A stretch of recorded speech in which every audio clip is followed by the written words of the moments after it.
trying to find it's okay. a minute. Do I need to talk so you can? Yeah, there we go. Does that help? Yes, I think it's helping. Yep. Okay. I can sort of waffle on in the background.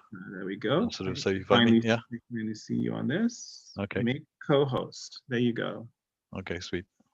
So now. There it goes. Yeah, that was, yes, I do want to stop your screen sharing. Yeah, there we go. Okay, let's see if this is going to work. So what we're going to do is a little bit of a double act with Khotso, who's the incoming interim chair for the International Advisory Committee. So together with the African Light Source exec, we put together this International Advisory Committee. I've been privileged to work at the European synchrotron now for some time, since 1995, and with the AFLS team since 2015. And I'm just going to be your host for these few minutes where we launched the International Advisory Committee for the African Light Source Foundation. We've been working on this for the last few months since the summer, putting together a team of people who will help guide forward the African Light Source. And the role of this International Advisory Committees is very much paramount. And like any large-scale scientific endeavor or venture, Sakazi said venture, the African Light Source is no exception. The involvement of the world community in supporting, advising, and making visibility is incredibly important. And you'll see when Khotso takes over in a few minutes that we have a team of people that is, we think, second to none from across the world. And I'm sure it will grow in the future, who will be providing us with invaluable advice and wisdom as we go towards having a light source on the soil of Africa for Africa. So already, just in advance, I can see already before I took over there, I could see some of the International Advisory Committee that are listening in at the moment. So welcome to this afternoon or this morning or this evening, wherever you happen to be in the world. And already our warmest thanks to you for your work that's going to be forthcoming for the African Light Source. What I'm going to do is just briefly introduce Khotso Mokhele, I hope I've pronounced correctly, who's a very prestigious history in working with research infrastructures. He's currently the chairperson of I have to read some of this out. He's currently the chairperson of the Advisory Council for the African Open Science Platform, as well as on his chair of the boards of directors of two companies, both listed on the Joburg Securities Exchange, and is president of the Hans Merensky Foundation. In the past, and not so long ago, he has been the president of the National Research Foundation of South Africa, and has led the fundraising and formation of the consortium to build the Southern African Large Telescope, the SALT telescope, which then went on to provide the basis, the foundation for South Africa to launch the bid to host the SKA, the Square Kilometre Array Telescope, which has been, I think, one of Africa's premier research infrastructures in recent history. In the deeper past of Khotso, he did his PhD in microbiology, University of California over in the USA, and stayed in the USA for postdocs at the Johns Hopkins University of Medicine and at University of Pennsylvania School of Medicine afterwards, and then returned back to Africa to take up some of the work that I just mentioned. So we're privileged to have Dr. Khotso Mokhele with us as the interim chair. I'm going to hand over to you now, Khotso. I can see you're there. I will advance the slides, okay? And if you then can take over to introduce the IAC and the missions. Thank you very much. Thanks, Ed. Good afternoon, everybody. Khotso Mokhele is my name, as Ed has indicated.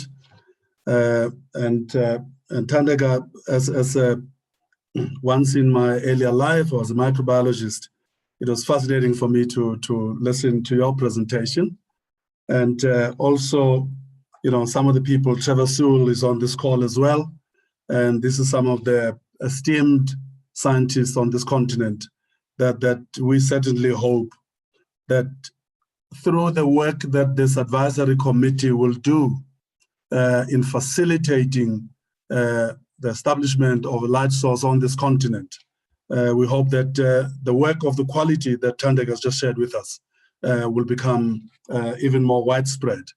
One of the questions, the question that Thandeka was asked was that presentation covered the kind of work that's taking place in South Africa. What about the other countries on the continent? And we had exactly the same challenge with some of the big astronomy projects that we're able to launch. And we've always, both the SALT and the Square Kilometre Array telescopes, we've always taken the view as those being Pan-African projects. The infrastructure might sit in South Africa, but we certainly hope that the rest of the continent will look into this infrastructure and drive science throughout. Ed indicated that one of the other things that I'm currently involved with is the establishment of the African Open Science Platform. This is, again, another initiative that is not dissimilar to this African Light Source initiative. We recently got a grant from the Department of Science and Innovation in South Africa of 15 million rands over 5 years, which is about $1 million at the current exchange rate, to actually launch this platform. And when Simon got in touch with me to join this advisory committee, one of the things that kind of drove my decision to say yes to Simon is because I see this initiative and the Open Science Platform as very complementary. And listening to Thandeka's work and the ambition of the African Open Science Platform, that the two initiatives, the two programs are absolutely natural partners. What will be the key missions of the foundation be and of the advisory committee? Really just to provide advice and recommendation on all scientific, technical, I can't move, okay? And capacity building issues, beginning with establishment and completion of a conceptual design report for the African Light Source to promote the high-level liaison and networking at national, Pan-African, and high-level world institutions to drive a light source for Africa. Thirdly, to engage in incisive strategic reflections, ensuring wisdom and judgment in developing the actions to be implemented by the light source committees. If I can move on to the next slide. Somebody has to move me on. So these are the souls that volunteered to drive this initiative. I'm Khotso Mokhele, and I'm just interim chair. At some point in time, once this initiative has gained proper traction, I'm sure a more suitable person might just be found to drive it going forward than this microbiologist who, as Trevor Sewell would remember, because he and I were in the same building at UCT, I absconded from the active pursuit of science into science bureaucracy and science technocracy. And maybe people like myself should not be chairing these kinds of initiatives, even though we bring the skills and the competencies to navigate the bureaucratic halls of power, and we can find ways of mobilizing resources, and that's a role that I certainly will be quite eager to play. We have Professor Rolf Hoyer, President of Sesame Council and former DG of CERN. And in fact, when I was the president of the NRF, I was simultaneously on the executive board of UNESCO. And when conversations were starting out about what became the Sesame Initiative, I was in some of those early conversations, given my place on the board of UNESCO at the time and South Africa. So I may not be a person who has used a light source, whose science ever did that, but I've been in the conversations about the light source in the developing world since the late 1990s.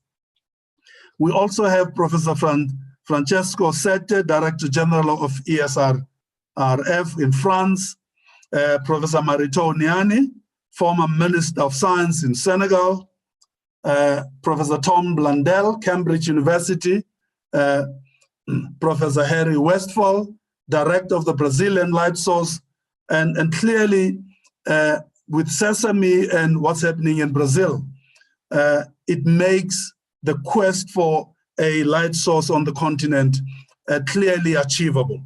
And those of us on this advisory committee believe that we're actually dealing with a very achievable project here. Professor Caterina Biscari, Director of ALBA Synchrotron in Spain and Chair of LIPS in France. Professor Jim Gates, Brown Theoretical Physics Center, Director thereof, and the incoming President of the American Physics Society, Professor Hitoshi Abe, Synchrotron Radiation Science Division of Photon Factory in Japan. I'm going to have to move it up.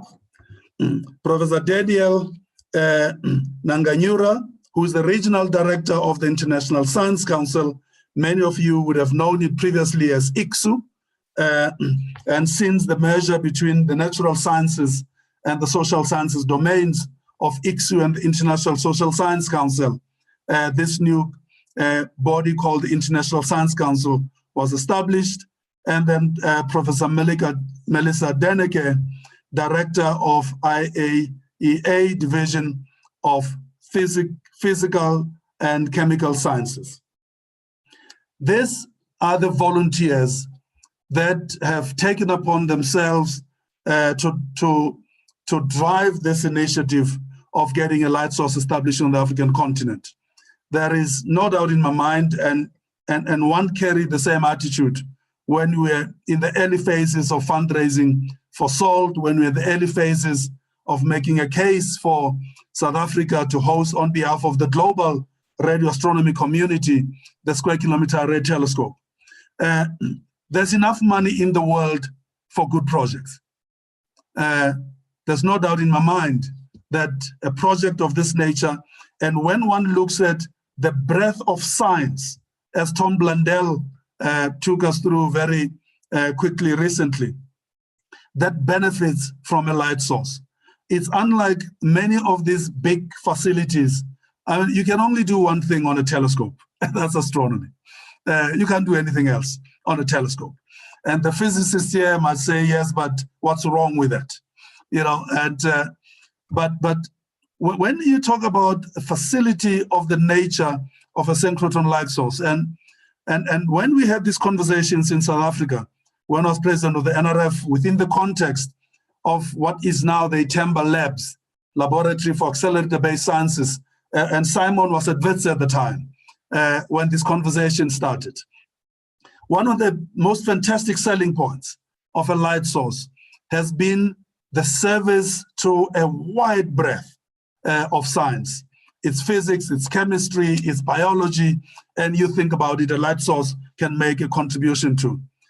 For a facility like this, with the science that it brings appeal to on a continent, and again, going back to the Open Science Platform that I'm also the chair of the Advisory Council of, in this digital world that we all live in now, it says that it does not matter. The facility could be in Accra, Ghana, could be in Kenya, Nairobi, could be in Dakar, Senegal. It would be readily accessible across the continent. And when I look at that map, and I look at which parts of the globe have light sources, and I see that emptiness on the African continent, I get motivated to say that's a gap that I believe every one of us on this call, the people in that advisory council would say that's a gap that this advisory council will lead the discussions and engagements and facilitate various partnerships to make it possible. Ed, I think this is the final slide. I don't think the next one is the conclusion slide, if I'm not mistaken. Thank you for attention. Let's work together to get this light source built on this continent. Thank you very much. Thank you. I can't add possibly anything to that inspiring introduction and kickoff to the International Advisory Committee. Just that you are absolutely right. There's enough money in the world for an exciting project that is so multidisciplinary as like a light source on the African soil. There is no debate.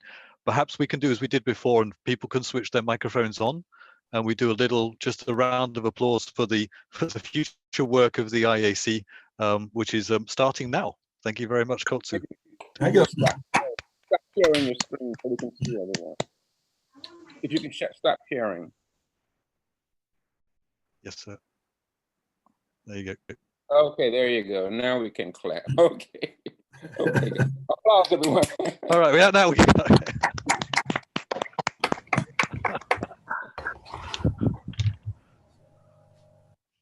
Okay, thanks so much, Ed, and I guess I should say Chancellor Mokhele. That was an extremely powerful message that you gave us then. So we look forward to working with you and the rest of your advisory committee as we move things forward.